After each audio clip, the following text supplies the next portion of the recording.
on partira sur ce que je voulais faire en fait dimanche, à savoir shields.io, qui est un projet open source, comme c'est, qui présente des trucs sympas, enfin qui permet d'afficher des trucs intéressants au niveau des sites internet, sous forme de badge. Et donc par exemple, si je cherche Twitch, j'ai plusieurs possibilités, et notamment, si je prends la version live, de voir si par exemple un streamer est en ligne, donc loin du ciel par exemple, est offline, et puis moi, je suis online.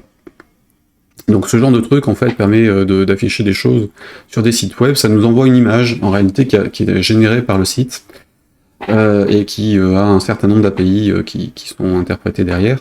Donc on peut faire l'image et puis rajouter un lien par-dessus si on a envie. Ça se gère automatiquement avec des caches derrière. Et évidemment il y a tout un tas de choses qui sont disponibles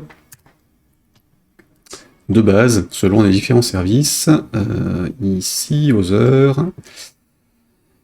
Et donc on peut interroger pas mal d'API en fait de cette façon-là et les afficher sur les sites internet, comme on peut aussi rajouter les nôtres, parce qu'il y a un endpoint en fait sur lequel on peut se greffer directement, qui est ici. Et donc en fait on peut générer notre fichier JSON qu'on fournit au endpoint, qui va ensuite pouvoir afficher ce qu'on veut en fait par rapport à nos sites. Donc on s'en servira pour afficher différentes informations sur mes différents blogs, et notamment le nombre de vidéos, la durée des vidéos qui sont disponibles sur les différents sites, sans avoir à passer par l'API, et comme ça je peux le greffer sur n'importe quel endroit, notamment GitHub, hop, sur lequel j'ai déjà mis que j'étais online en fait, enfin j'ai déjà mis le statut Twitch dessus, ici, vous l'avez sur la page d'accueil, et puis vous avez aussi le nombre de followers par exemple sur Twitter, avec évidemment le lien que j'ai mis vers les différents sites, hein. Donc quand on est live, en fait, on peut cliquer dessus pour aller sur la chaîne directement.